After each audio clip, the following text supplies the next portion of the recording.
ളെ എന്നെ സ്വാഗതം ചെയ്ത ലെനി, എനിക്ക് അഡ്വാൻസ് കൃതജ്ഞത പറഞ്ഞ എൽസി രാജു, കടന്നു വന്നിരിക്കുന്ന ദൈവജനമേ, A search four Knanaya identity. എന്തിനാണ് ഇതിൻ്റെ ഭാരവാഹികൾ ഇങ്ങനെ ഒരു സബ്ജക്റ്റ് വെച്ചിരിക്കുന്നത്? ഇവിടുത്തെ യൂത്തിനെ പ്രതീക്ഷിച്ചുകൊണ്ടാണ്. കല്യാണം കഴിക്കാത്ത കുട്ടികളെ സംബന്ധിച്ചിടത്തോളം, കല്യാണപ്രായമായി വരുന്നവരെ സംബന്ധിച്ചിടത്തോളം, എന്നാൽ അതോടൊപ്പം തന്നെ പ്രായമുള്ളവർക്കും ക്നാനായക്കാരാരാണെന്നുള്ളൊരു അവബോധമുണ്ടാകണം. 85 വയസ്സുള്ള അമ്മച്ചി ചട്ടയം കൊണ്ടെടുത്ത് കയറി വരുന്നുണ്ട്. അമ്മച്ചിക്ക് ഇനിയൊരു ബാല്യമില്ലെങ്കിൽ പോലും അമ്മച്ചി കടന്നു വരുന്നത് കൊച്ചുമക്കളെയൊക്കെ പ്രബുദ്ധരാക്കാൻ വേണ്ടിയാണ്. വളരെ സന്തോഷം.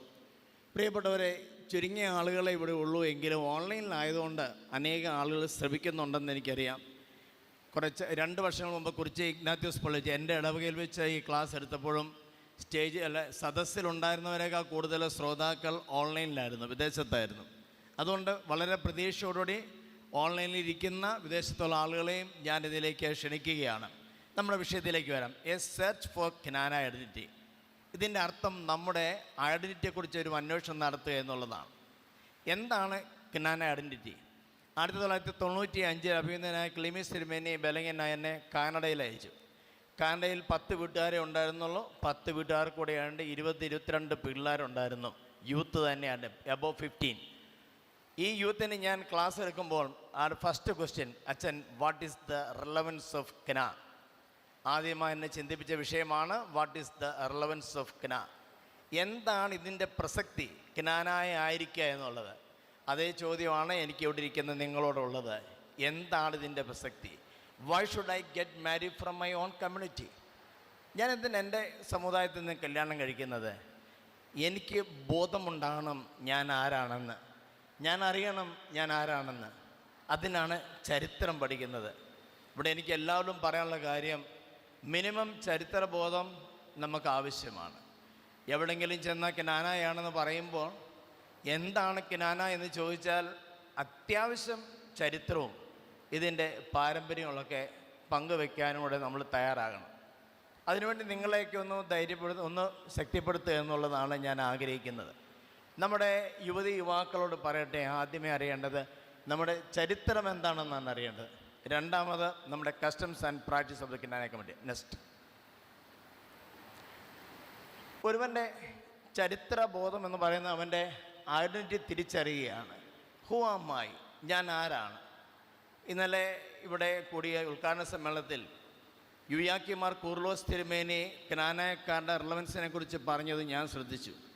നമ്മുടെ കോൺട്രിബ്യൂഷൻ എത്ര വലിയതാണെന്നറിയാമോ? ക്നാനായക്കാരിവിടെ വന്നില്ലായിരുന്നു വരികിൽ ഇവിടെ നിന്ന് സുറിയാനി സഭ ഉണ്ടാകില്ലായിരുന്നു, ഉറപ്പ്.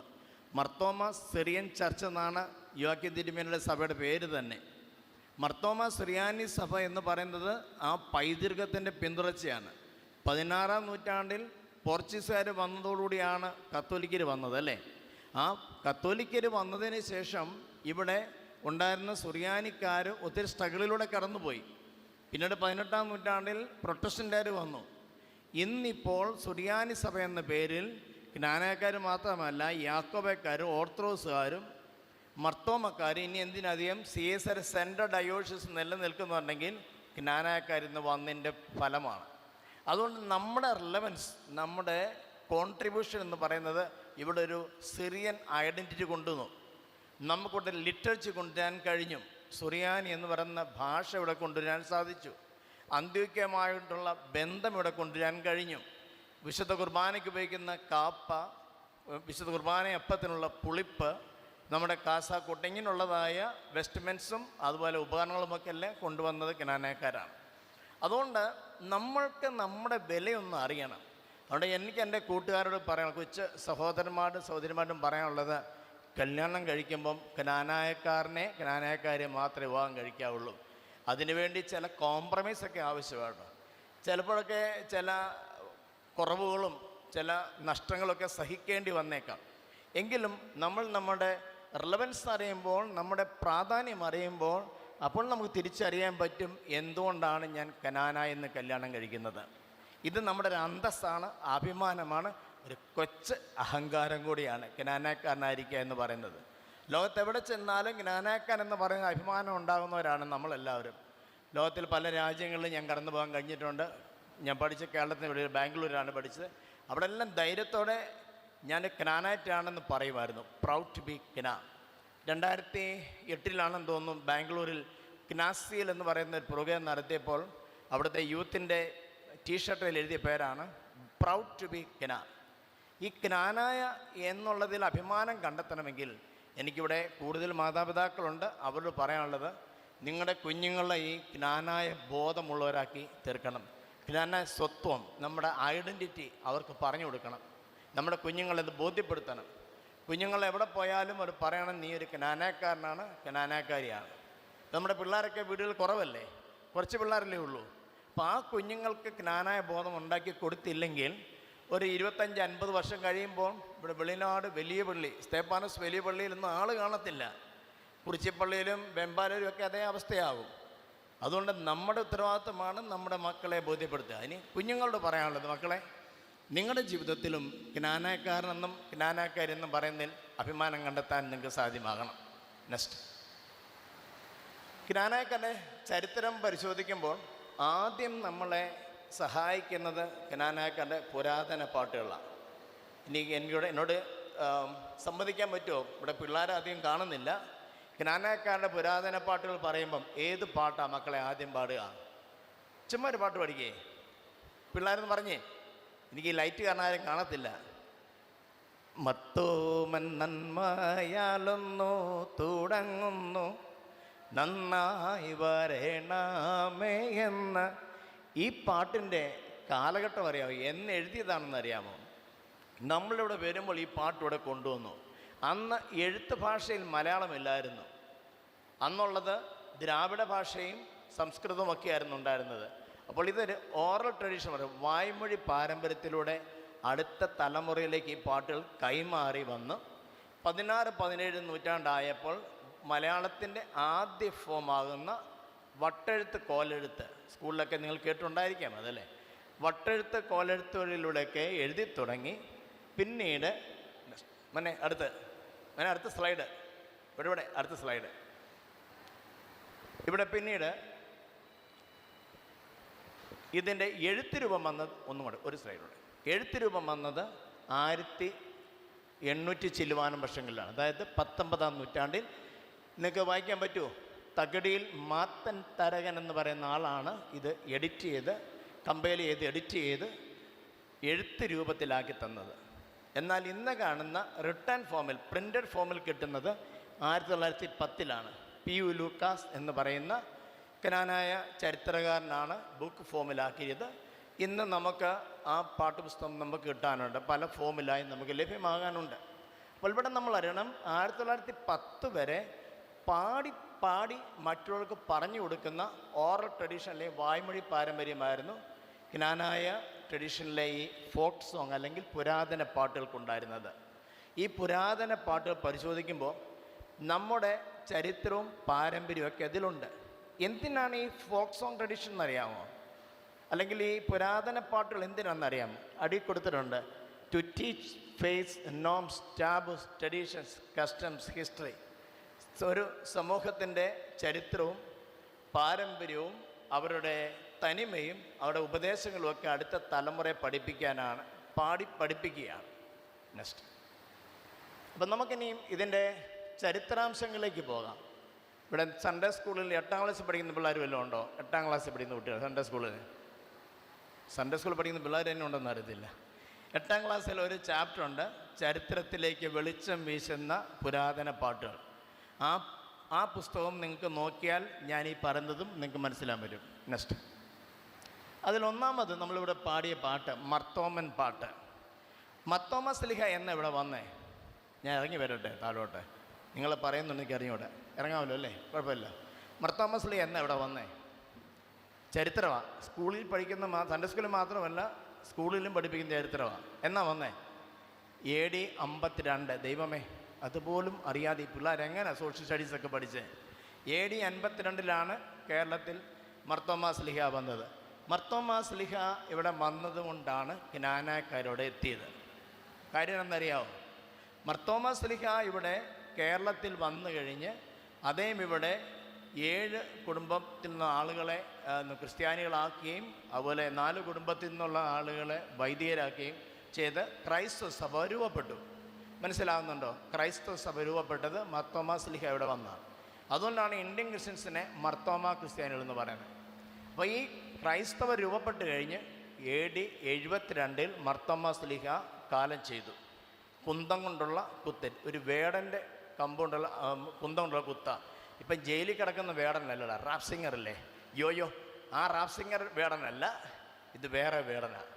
ആ വേടൻ്റെ കുന്തം കൊണ്ടുള്ള കുത്തേറ്റ് അദ്ദേഹം മരിച്ചു. പിന്നീട് ഇവിടെയുള്ള മർത്തോമാ ക്രിസ്ത്യാനികൾക്ക് സഭാ നേതൃത്വം നൽകാനോ ആത്മീയമായ ഉദ്ധാരണം നൽകാനോ അവിടെ ആരുമില്ല. ഇവിടെ ഉണ്ടായിരുന്ന കുറേ പേര് അച്ഛന്മാരാക്കിയില്ലേ, ഈ അച്ഛന്മാരും അങ്ങ് മരിച്ചുപോയി. അപ്പോൾ പിന്നെ 2-3 നൂറ്റാണ്ടുകളിലൂടെ കടന്നു പോയപ്പോൾ ആത്മീയ നേതൃത്വം ഇല്ലാതെ വിഷമിച്ചെങ്കിലും അവരൊരു കാര്യം ചെയ്തു. അവരുടെ മക്കളെയൊക്കെ ക്രിസ്ത്യാനികളാക്കിയിട്ടാണ് വളർത്തിയത്. അങ്ങനെ AD 300 കാലയളവിൽ, അതായത് AD 4-ാം നൂറ്റാണ്ടിൽ കച്ചവടക്കാർ കേരളത്തിലേക്ക് വന്നു തുടങ്ങിയപ്പോൾ മെസ്സപ്പൊട്ടേമിയയിൽ നിന്നും പല കച്ചവടക്കാർ വന്ന കൂട്ടത്തിൽ കിനായ്ത്തമ്മനും വന്നു.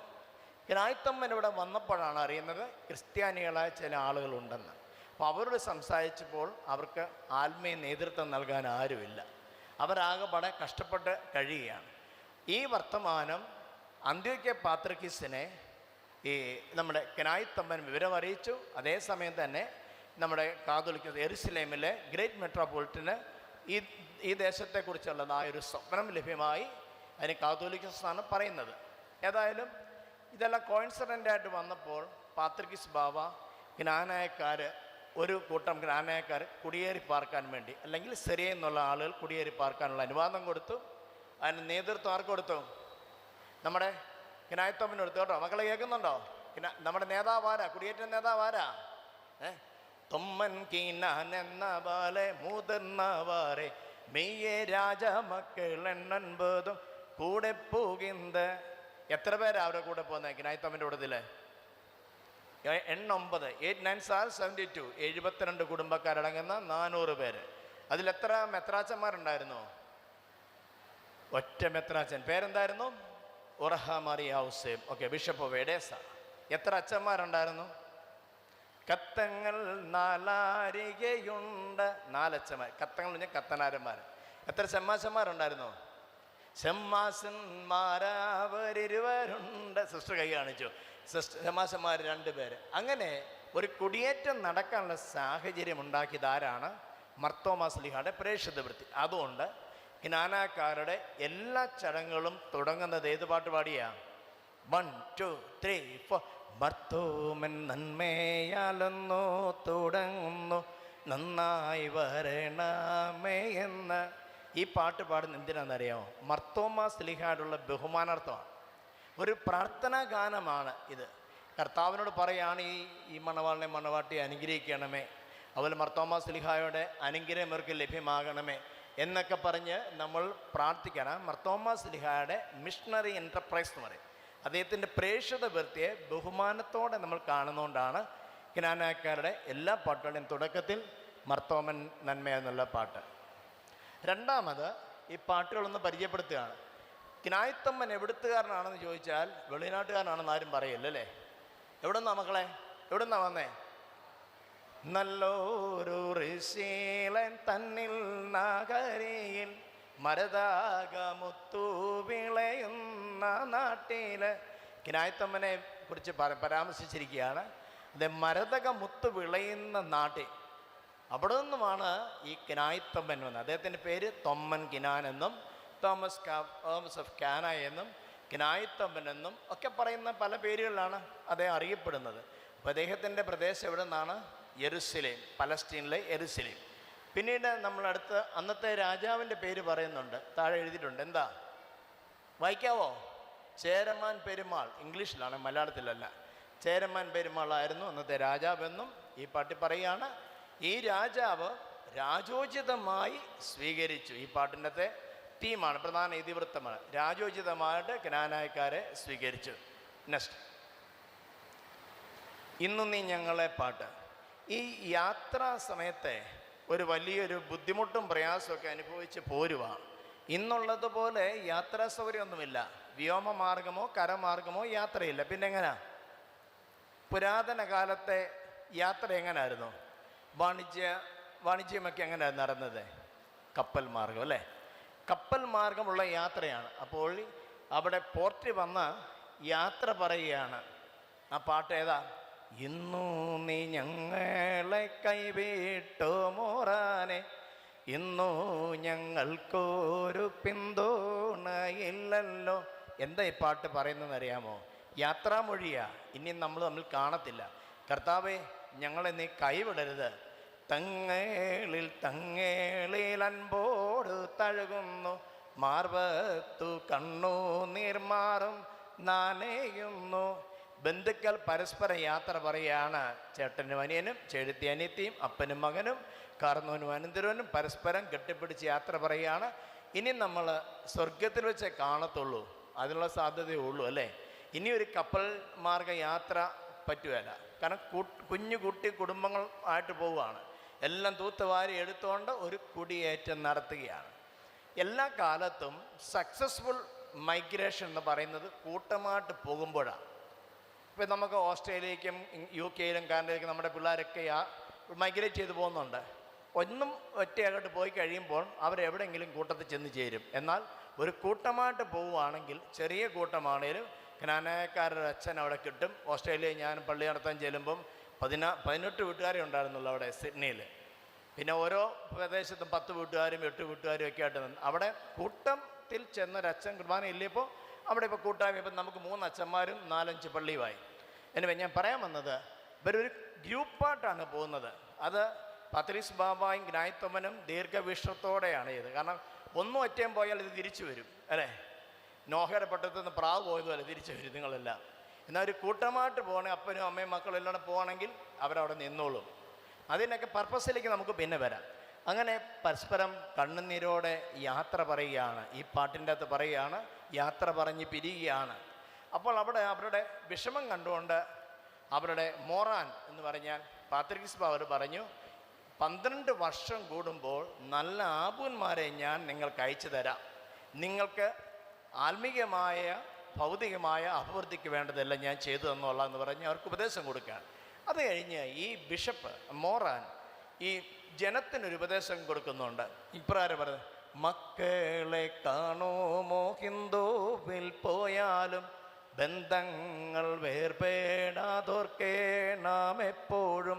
ഹിന്ദുവിൽ പോകുക എന്ന് പറഞ്ഞ അർത്ഥം എന്താ? ഹിന്ദു മതമാണോ? Hindu is not a religion but it's a culture. പഠിച്ചിട്ടുണ്ടോ? ഡോക്ടർ എസ് രാധാകൃഷ്ണൻ പറഞ്ഞിരിക്കുന്നത്. അപ്പോൾ ഡോക്ടർ എസ് രാധാകൃഷ്ണൻ ആരാന്ന് അടുത്ത വിഷയം. വെളിയനാട് ആശുപത്രിയിൽ ഡോക്ടർ അല്ല കേട്ടോ, ഇന്ത്യയുടെ 2ാമത്തെ പ്രസിഡൻ്റാണ് doctor S Radhakrishnan. It's a culture. Hinduism is a culture. അപ്പോൾ ഹിന്ദുയിസം എന്ന് പറയുന്നത്, ഹിന്ദു ദേശം എന്ന് പറയുന്നത് അതൊരു റീജിയണലായിട്ടാണ്, ഒരു പ്രദേശം മൊത്തമുണ്ട്. ഇന്ന് കാണുന്ന പാകിസ്ഥാനും ഇന്ത്യയും ബംഗ്ലാദേശ് അഫ്ഗാനിസ്ഥാനും എല്ലാം ഉൾപ്പെടുന്ന ഗ്രേറ്റർ ഇന്ത്യയാണ് ഹിന്ദു ദേശം. സിന്ധു നദി, കാശ്മീരിൽ പോയപ്പോഴാണ് ഞാൻ സിന്ധു നദി കാണുന്നത്. സിന്ധു നദി ഇപ്പം ബ്ലോക്ക് ചെയ്ത് വെച്ചിരിക്കുക, പാകിസ്ഥാൻ വെള്ളം കൊടുക്കാതെ. അറിയാമല്ലോ അല്ലേ? പത്രമൊക്കെ വായിക്കുന്നുണ്ടല്ലോ. അങ്ങനെ ആ സിന്ധു നദി ഒഴുകുന്ന പ്രദേശമാണ് ഇൻഡസ് വാലി സിവിലൈസേഷൻ, സിന്ധു നദിയുടെ സംസ്കാരം. അങ്ങനെയുള്ള ദേശത്തെ വിളിക്കുന്ന പേര് ഹിന്ദു ദേശമെന്നാണ്. അപ്പോൾ റീജിയണലായിട്ട് കേട്ടോ. അപ്പോൾ ആ പ്രദേശത്തേക്ക് പോയാലും ബന്ധം വേർപ്പെടാതെ ഓർക്കണം. എന്ത് ബന്ധമാണ്? അന്ത്യോക്യയുമായുള്ള ബന്ധം നിങ്ങൾ വേർപ്പെടാതെ ഓർക്കണം. പിന്നെ 10ഉം 7ഉം എപ്പോഴും ചിന്തിപ്പീൻ. മുതിർന്നവർക്കറിയാം 10 പറഞ്ഞാൽ 10 കൂദാശ, 10 കൽപ്പന, 7 പറഞ്ഞാൽ 7 കൂദാശ. ഇത് നിങ്ങൾ ഒബ്സർവ് ചെയ്യണം, ഇത് നിങ്ങൾ പാലിക്കണം. അതോടുകൂടി അവർ പറയുകയാണ്, പാടുമറിയാതിരിക്കണം നിങ്ങൾ, ഡോണ്ട് മിക്സ് വിത്ത് അതേഴ്സ്. വിവാഹത്തിന് മറ്റുള്ളവരുമായി വിവാഹ ബന്ധത്തിൽ ഏർപ്പെടരുത്. ഇതൊരു കൽപ്പന കൊടുത്തു. അതുകൊണ്ടാണ് ജ്ഞാനാക്കാരിന്നും ഈ എൻഡോഗമി പ്രാക്ടീസ് ചെയ്യുന്നത്. നെക്സ്റ്റ് നമുക്കെല്ലാവർക്കും ഇഷ്ടപ്പെട്ട പാട്ടാണ് ഒത്തുതിരിച്ച പാട്ട്. ഏതാമ്പിള്ളേർ ചോദിച്ചാലും ജ്ഞാന എന്ന് ചോദിച്ചാൽ 2 കാര്യം അവർക്ക്, ഒന്ന് നട വിളിക്കാനും പിന്നെ ഒത്തിരിച്ചർ പാടാനും. ഒന്ന് പാടി നോക്കാം. ഒത്തുതീരിച്ചവർ കപ്പൽ കേറി മലനാടു നോക്കി പുറപ്പെട്ടാറേ, കൊടുങ്ങല്ലൂരങ്ങേറെ വന്നിറങ്ങി കൊച്ചിയിലാഴിമോകം കണ്ടവാറെ. മനോഹരമായ റിഥമാറ്റിക്കായ ഈ പാട്ട് പാടാൻ എല്ലാവർക്കും ഇഷ്ടം, കുഞ്ഞു പിള്ളേർക്ക് വരെ അറിയാം അല്ലേ. അപ്പം ഈ പാട്ട് ക്നാനായക്കാരുടെ കുടിയേറ്റ സമയത്ത് ചേരമാൻ പെരുമാൾ സ്വീകരിച്ച രാജോചിതമായ സ്വീകരണത്തെക്കുറിച്ചാണ് ഇവിടെ പറയുന്നത്. ക്നായിത്തൊമ്മനും ചേരമാൻ പെരുമാളും തമ്മിൽ നല്ല ഫ്രണ്ട്ഷിപ്പായിരുന്നു. പിള്ളേരെ പറഞ്ഞാൽ കട്ട ഫ്രണ്ട്സായിരുന്നു കേട്ടോ. അതുകൊണ്ടാണ് ചേരമാൻ പെരുമാൾ നല്ല നല്ല റോയൽ റിസപ്ഷനൊക്കെ നമ്മുടെ പിതാക്കന്മാർക്ക് നൽകിയത്. അടുത്തത് നെക്സ്റ്റ്, മുന്നമ്മലങ്കര പാട്ട്. ക്നാനായ കുടിയേറ്റത്തിൽ മികവോടെ നിൽക്കുന്ന പാട്ടാണ്. കൂടുതൽ കോംപ്ലിക്കേറ്റഡായ പാട്ടാണ്, ശ്രദ്ധിച്ച് പാടേണ്ട പാട്ടാണ്. സൺഡേ സ്കൂൾ മത്സരങ്ങൾക്ക് നമ്മൾ പാടുന്നതാണ്. മുന്നം മുന്നം മലങ്കര കുടിയേറുമാതിനാൽ തൊമ്മൻ കീനാനെന്നതേ മുതിർന്നവാറെ മെയ്യേ രാജ മക്കൾ എണ്ണൻപതും കൂടിപ്പോകിന്ത. ഈ പാട്ട് പറഞ്ഞിരിക്കുന്നത് ക്നാനാക്കാർ 345 വന്നു എന്നുള്ളതാണ്. വീണ്ടും പറയുന്നത് ക്നായിത്തൊമ്മൻ ചെപ്പേട് കിട്ടി. അത് 72 പദവികൾ അതിൽ ആലേഖനം ചെയ്ത ക്നായിത്തൊമ്മൻ ചെപ്പേട്. 72 കുടുംബങ്ങളാണ് കൊടുങ്ങല്ലൂർ ഹാർബറിൽ, കൊടുങ്ങല്ലൂർ പട്ടണത്തിൽ, തുറമുഖ പട്ടണത്തിൽ വന്നിറങ്ങുന്നത്. ഇതാണ് ഈ മുന്നം മലങ്കര പാട്ടുകൊണ്ട് പറഞ്ഞത്. ഈ പദവികളെക്കുറിച്ച് പറയുമ്പോൾ ഇന്ന് അത് ഇറലവൻ്റാണ്, ഒരു പ്രസക്തിയില്ല ഇന്ന് ആ പദവികൾക്ക്. എന്നാൽ അക്കാലത്ത് ജാതി മത വ്യവസ്ഥതയൊക്കെ ഉണ്ടായിരുന്ന സമയമായതുകൊണ്ട് കാസിസ്റ്റത്തിൻ്റെ കാലത്ത് ഈ പദവികൾ പ്രസക്തമായിരുന്നു. മനയടുത്ത് അപ്പോൾ നമ്മൾ ഈ പള്ളിപ്പാട്ടുകൾ കേട്ടിട്ടുണ്ടോ? ഈ വെളിയനാട് പള്ളിക്ക് ഒരു പാട്ടുണ്ട്. എത്ര വെളിയനാട്ടുകൾക്ക് ഈ പാട്ടറിയാം? നമ്മുടെ പുരാതന ദേവാലയങ്ങൾക്കെല്ലാം കുറിച്ച് താടിപ്പള്ളിക്ക് ഒരു പാട്ടുണ്ട്. അനുവിനറിയോ? കുറിച്ച് താടിപ്പള്ളിയുടെ പാട്ടുണ്ട്. നീലമ്പേരി പള്ളിക്ക് പാട്ടുണ്ട്. എല്ലാ സഭയ്ക്ക് അറിയാമോ? നമ്മുടെ പുരാതന ദേവാലയം, കോട്ടയം വെല്ലുവിളി, റാന്നി വെല്ലുവിളി, എലിശ്ശേരി പള്ളിക്ക് എല്ലാം പാട്ടുകളുണ്ട്. ഈ പാട്ടുകളിലും ക്നാനായക്കാരുടെ വരവിനെ കുറിച്ച് പരാമർശിച്ചിട്ടുണ്ട്. പള്ളിപ്പാട്ടുകളൊക്കെ പഠിക്കാനൊരു അവസരം കിട്ടിയതുകൊണ്ടാണ് ഇങ്ങനെ ഈ പാട്ടിലൊക്കെ ഇതിൻ്റെ ചരിത്രാംശങ്ങൾ ഉണ്ടെന്ന് അറിയാൻ കഴിഞ്ഞത്. Okay, next. അപ്പം നമ്മൾ ഈ പാട്ടുകളെക്കുറിച്ചുള്ള ഒരു സെക്ഷനോട് അവസാനിക്കുകയാണ്. ചുരുക്കം പറഞ്ഞാൽ ഈ പാട്ടുകളിലൂടെ കടന്നു പോകുമ്പം ക്നാനായ സമുദായത്തിൻ്റെ ചരിത്രാംശങ്ങൾ തിരിച്ചറിയാൻ കഴിയും. ഇനി നമ്മളിതിൻ്റെ പ്രധാനപ്പെട്ട ഫാക്ടേഴ്സ് അല്ലെങ്കിൽ major factors of the Knanaya history, ചരിത്രം പറയുമ്പോൾ അവിടെ അറിയേണ്ട പ്രധാനപ്പെട്ട ചില കാര്യങ്ങളുണ്ട്. ആദ്യത്തെ ചോദ്യം, ക്നാനായക്കാർ എവിടെ നിന്നാണ് വന്നത്? ഒറ്റ ഉത്തരവുള്ളൂ, ഉറഹ അല്ലേ, എഡേസ. അന്ന് എഡേസ, ഇന്ന് ഉറഹ. ഉറഹോ അല്ലെങ്കിൽ ഉറൂഖ് എന്നൊക്കെ പല പേരിൽ അറിയപ്പെടുന്നു. ഈ ഉറഹ എന്ന് പറയുന്ന പ്രദേശം എന്ന് പറയുന്നത് എഡേസ തുറമുഖം എന്ന് പറയുന്നത് അന്നത്തെ കേരളത്തിലെ സൗത്ത് ഇന്ത്യയിലെ കൊടുങ്ങല്ലൂർ പോലത്തെ മേജർ ഹാർബറായിരുന്നു, തുറമുഖ പട്ടണമായിരുന്നു എഡേസ. ക്നാനായക്കാർ വിവിധ പ്രദേശങ്ങളിൽ നിന്ന് വന്ന് എഡേസയിൽ നിന്നുമാണ് യാത്ര തിരിക്കുന്നത്. ഉറഹായിൽ പൂക്കുവാൻ അനുവാദം കൊണ്ടാറെ. അവിടെ അന്ന് പാസ്പോർട്ട് വേണമായിരുന്നു ഉറഹായി പ്രവേശിക്കണമെങ്കിൽ. ഇന്നത്തെ പാസ്പോർട്ടല്ല കേട്ടോ, അവിടുത്തെ രാജ്യത്തിൻ്റെ അനുമതി വേണമായിരുന്നു പോകണമെങ്കിൽ. അങ്ങനെ ഇവിടെ ഉറഹായി വന്ന എല്ലാവരും പോയി. ഇവർ എവിടുന്നൊക്കെ വന്നെന്ന് നമുക്കറിയാം, നോക്കാം അടുത്ത്. അപ്പോൾ എവിടെ നിന്ന് വന്നെന്ന് ചോദിച്ചാൽ ക്നാനായക്കാരുടെ ചരിത്രം പറയുന്ന 3 സ്ഥലമാണ്. ഒന്ന് പാലസ്റ്റീൻ, മറക്കല്ലേ കേട്ടോ. മുമ്പ് ഞാൻ പാടിയ പാട്ടില്ലേ നല്ലൂർ എറുശലേം, അതിൽ പറയുന്നുണ്ട് ക്നായിത്തൊമ്മൻ എറുശലേംകാരനാണെന്ന്. ഈ എറുശലേമും കാനായും അടുത്തടുത്ത സ്ഥലങ്ങളാണ്. മിഡിൽ ഈസ്റ്റിൽ പോയിട്ടുണ്ടോ? അല്ലെങ്കിൽ നമ്മുടെ വിശ്വനാട്ടിൽ പോയിട്ടുണ്ടോ? ഈ ബിനോജൻ ഞങ്ങൾ ഒരുമിച്ചാണ് വിശ്വനാട്ടിൽ പോയത്. അച്ഛൻ എൻ്റെ ഉസ്താദാ, ഞാൻ ഒരു പ്രാവശ്യം പോയുള്ളൂ, അച്ഛൻ പല പ്രാവശ്യം പോയി. അപ്പോൾ അവിടെ ചെന്നപ്പോഴാണ് പലസ്തീൻ്റെ ഭാഗമാണ് ജെറുസലേമും കാനായും ഒക്കെ. ഇന്നത്തെ പലസ്തീൻ ഡിഫറൻ്റ് ആട്ടോ. ബേത്ലഹേമൊക്കെ വേറൊരു പ്രദേശവും ജെറുസലേം മറ്റു പ്രദേശത്തോടെ. ഇപ്പം നമ്മുടെ PLOയുടെ ഇഷ്യൂസൊക്കെ ഉണ്ടല്ലോ, ഞാൻ അതിലേക്ക് വരുന്നില്ല. അപ്പം പലസ്തീൻ എന്ന് പറയുന്ന കനാൻ ദേശം, അബ്രഹാമിന് അരുളി ചെയ്ത കനാൻ ദേശം, മോശയ്ക്ക് ഓഫർ ചെയ്ത കനാൻ ദേശം, ഇസ്രായേൽ ജനത്തിന് കൊടുത്ത കനാൻ ദേശത്തിൻ്റെ പൊതുവെയുള്ള പേരാണ് ലാൻഡ് ഓഫ് കനാൻ അല്ലെങ്കിൽ പാലസ്റ്റീൻ. ഈ പാലസ്റ്റീനിലെ 2 പ്രദേശങ്ങളാണ് യെരുശലേമും കാനായും. പ്രത്യേകിച്ച് അറിയണം, ക്നായിത്തൊമ്മൻ തിരഞ്ഞെടുത്തത് ജൂവിഷ് ക്രിസ്ത്യൻസിനെയാണ്, യഹൂദ ക്രിസ്ത്യാനികളെയാണ് ക്നായിത്തൊമ്മൻ തിരഞ്ഞെടുത്തത്. Because he was A Jewish Christian. അപ്പോൾ ഇങ്ങനെ ഒരു കുടിയേറ്റം നടക്കുമ്പോൾ യഹൂദ ക്രിസ്ത്യാനികളാണെങ്കിൽ മാത്രമേ ഉള്ളൂ അവിടെ എവിടെയെങ്കിലും ചെന്നാൽ അവിടെ പിടിച്ചു നിൽക്കുകയുള്ളൂ. ഞാൻ മുമ്പ് പറഞ്ഞല്ലോ, കുടുംബവും കൂട്ടമൊക്കെ ആയിട്ട് പോയി കഴിയുമ്പോൾ അവിടെ നിന്നും തിരിച്ചു പോരുന്നില്ല. അപ്പോൾ ഒരു കൂട്ടത്തിൽ കൊണ്ടുവരികയും ചെയ്തു. അതിനൊരു ക്വാളിറ്റിയുള്ള നിയമസംഹിതയുടെ അടിസ്ഥാനത്തിൽ നിൽക്കുന്ന ഒരു വിഭാഗമാണ് ജൂയിഷ് ക്രിസ്ത്യൻസ്. മോശ കൊടുത്ത ന്യായപ്രമാണമില്ലേ, അത് യഹൂദൻ്റെ അടിസ്ഥാന പ്രമാണമാണ്. അതിൽ നിന്ന് പറഞ്ഞാൽ ക്രിസ്ത്യാനികളായപ്പോഴും ഒരു ബേസ് ക്ലിയറായ വിഭാഗമാണ് ജൂയിഷ് ക്രിസ്ത്യൻസ്. അതുകൊണ്ടാണ് he was so particular in collecting only Jewish Christians for this migration. യഹൂദ ക്രിസ്ത്യാനികളെ മാത്രമാണ് കുടിയേറ്റത്തെ അദ്ദേഹം തിരഞ്ഞെടുത്തത്. അതുകൊണ്ട് പലസ്തീനിലെ ജെറുസലേമും കാനായും ഉണ്ട്. രണ്ടാമത് നിങ്ങൾ പറഞ്ഞ സിറിയയിലെ എഡേസ, അവിടെയായിരുന്നു കൂടുതലും ആളുകൾ ഉണ്ടായിരുന്നത്. 3 ക്നാനായക്കാർ പോലും സമ്മതിച്ചു കൊടുക്കാത്ത സ്ഥലമാണ് പേർഷ്യയിലെ ബാഗ്ദാദ്. അതിൻ്റെ കാരണം എന്താ പറഞ്ഞാൽ, ഇന്ന് ആധുനിക ചരിത്രകാരന്മാർ, ഞാൻ ഈ ചരിത്രത്തിലൂടെ കടന്നു പോകൊണ്ട് പറയുകയാണ്, ക്നാനായക്കാരുടെ കുടിയേറ്റത്തെ ഇകഴ്ത്തി കാണിക്കാൻ വേണ്ടി നമ്മൾ പേർഷ്യൻ ക്രിസ്ത്യൻസ് ആണെന്ന് പറഞ്ഞു പഠിപ്പിക്കാൻ ശ്രമിക്കുന്നുണ്ട്. അതെൻ്റെ പ്രൊഫസർ ഉൾപ്പെടെയുള്ളവർ അങ്ങനെ വാദിക്കുന്നവരാണ്. അത് കാരണം എൻ്റെ തിസീസിൻ്റെ പേരിൽ കുറേ ഫൈറ്റൊക്കെ നടക്കേണ്ടി വന്നു. പക്ഷേ ഞാനതിൽ ഉറച്ചു നിന്നു. എൻ്റെ പുസ്തകത്തിൽ തിസീസ് ഞാൻ ശക്തമായിട്ട് കൊടുത്തിട്ടുണ്ട്. പേർഷ്യയിലെ ബാഗ്ദാദും കൊടുത്തിട്ടുണ്ട്. എന്ന് പറഞ്ഞാൽ നമ്മൾ പേർഷ്യൻ ക്രിസ്ത്യൻസ് എന്നല്ല എൻ്റെ അർത്ഥം. യഹൂദന്മാരായ ക്രിസ്ത്യാനികൾ ഒരുമിച്ച് വരുമ്പോൾ അവർ സിറിയൻ ക്രിസ്ത്യൻസാണ്. പേർഷ്യയിൽ അവർ താമസിച്ചിരുന്നു എന്ന് മാത്രമേ ഉള്ളൂ. അവർ പുറപ്പെട്ട ദേശം എവിടെയാണ്? എഡേസ. അതുകൊണ്ട് നമ്മുടെ ദേശം പറയുമ്പോൾ ഈ പലസ്തീനും സിറിയയും ഒന്നും പേർഷ്യയും ഒക്കെ നമുക്ക് പറയേണ്ടിയിരിക്കുന്നു. നെക്സ്റ്റ്, രണ്ടാമത് പറയുന്നത് ഡേറ്റ് ഓഫ് മൈഗ്രേഷൻ. ഇതാരും മറക്കത്തില്ല അല്ലേ? AD 345. ഇന്ന് ചില പുസ്തകങ്ങളൊക്കെ നമ്മുടെ ആൾക്കാർ ഒറ്റപ്പെട്ട പുസ്തകം വായിച്ച് എന്നെ വിളിക്കാറുണ്ട്. വെച്ചാൽ ഈ പുസ്തകത്തിൽ ഇങ്ങനെ അല്ലല്ലോ പറയുന്നത്, 6ഓ 7ഓ നൂറ്റാണ്ടാണെന്നല്ലേ പറയുന്നത്. 6ഓ 7ഓ നൂറ്റാണ്ട് അവരും പറയുന്നുള്ളൂ, അവർക്ക് പറയാൻ പറ്റുന്നില്ല. പക്ഷേ നമുക്ക് പറയാൻ പറ്റും AD 345. പിന്നെ നെക്സ്റ്റ്, മറക്കല്ല ഡേറ്റ് കേട്ടോ. Okay, purpose of migration. എന്തിനാണ് നമ്മളിവിടെ വന്നേ?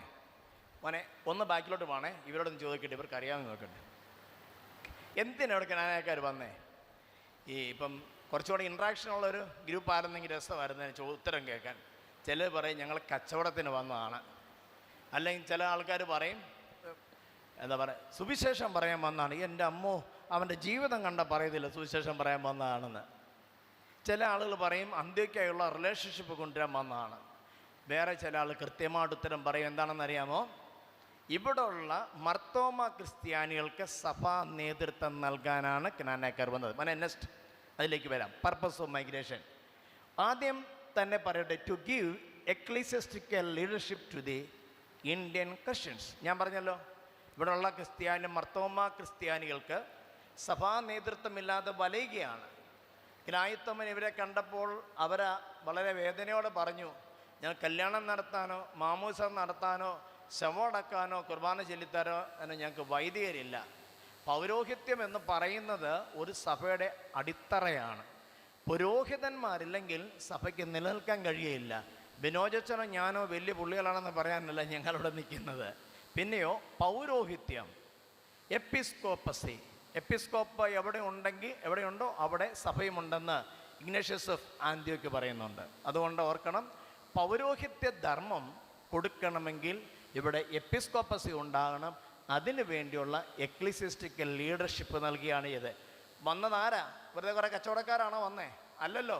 അവരുടെ അച്ഛന്മാരുണ്ട്, ശമാശന്മാരുണ്ട്, പിന്നെ ആരാണ്? അവർ ബിഷപ്പുണ്ട്, അന്ത്യോക്യയിൽ നിന്ന് അയച്ചതായ ബിഷപ്പുണ്ട്.